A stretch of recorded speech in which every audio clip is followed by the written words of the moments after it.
Gratë shqiptare kryesojnë në botë për nivelin e lartë të barazisë në paga me meshkuj. Renditja është bërë nga Forumi Ekonomik Global në kuadër të raportit për barazinë gjinore të vitit 2025. Shqipëria renditet e para në botë për nëntreguesin barazia në paga për punë të ngjashme, që është pjesë e treguesit pjesëmarrja ekonomike dhe mundësitë, një prej 4 grupeve kryesore që matin indeksin e barazisë gjinore, së bashku me arsimin, shëndetin dhe mbrojtjen dhe fuqëzimin politik. Sipas raportit, Shqipëria mbyll 93.1% të ndekut gjinor për barazinë në paga, që do të thotë se gratë marrin mesatarisht 93.1% të asaj që fitojnë burrat për të njëjtin vend pune. Kjo përqindje është më e larta në botë dhe ka diferencë me vendin e dytë, që është Islanda, dhe mbyll ndekun me 85.1%. Treguesi barazia në punë për paga të ngjashme bazohet në të dhënat e vëzhgimit me drejtuesit që organizohet nga Forumi Ekonomik Global, ku mbi 11.000 udhëheqës biznesi nga 123 vende përgjigjen në shkallën 1 deri në 7 për pyetjen: në shtetin tuaj për punë të ngjashme në çfarë mase pagat e grave janë të barabarta me ato të burrave?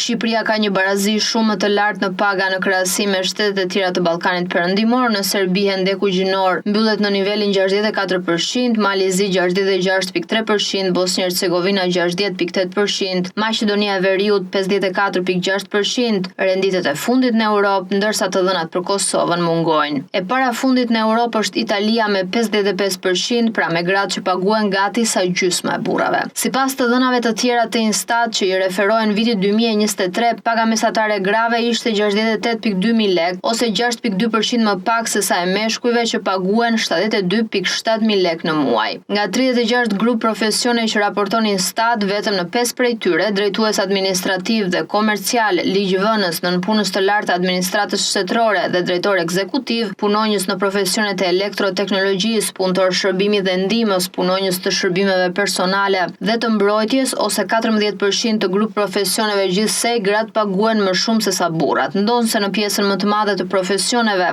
gratë marrin më pak se sa burrat, ka një kategori ku ato gjithmonë dominojnë, atë të drejtuesve, duke qenë madje më të paguarat nga të gjithë.